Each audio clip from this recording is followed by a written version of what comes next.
Next is Katherine Stitt from Classical Studies, presents The Life Cycle of an Archive, the Archive of Aurelius Sakaon.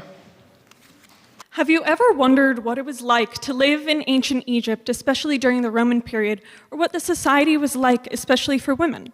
My thesis covers the Archive of Aurelius Sakaon, a volume of papyri from Philadelphia from the mid-3rd to early 4th centuries CE.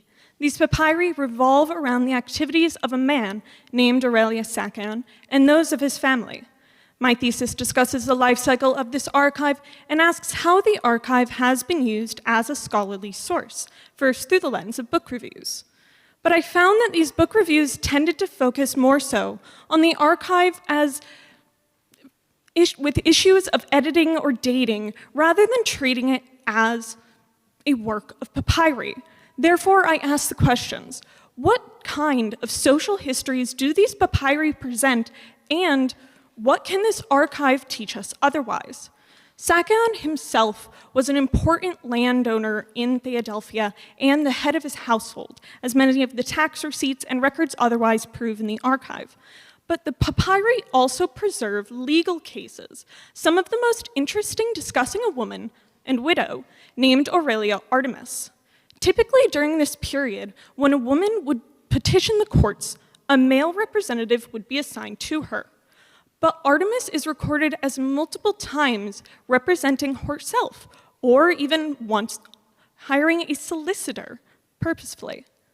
There are also two more, a bit more scandalous occasions that showcase what kind of power or status a woman could hold during this time.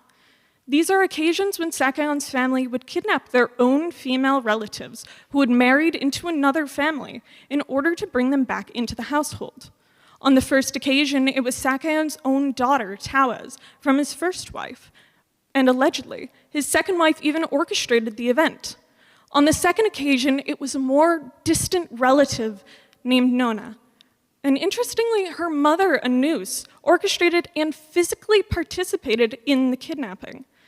But unfortunately, the questions we can ask of this archive are limited, as upon their discovery, the papyri were torn apart and circulated on a black market for ancient artifacts known as the antiquities market. It makes these physical traces, these papyri themselves, even more important.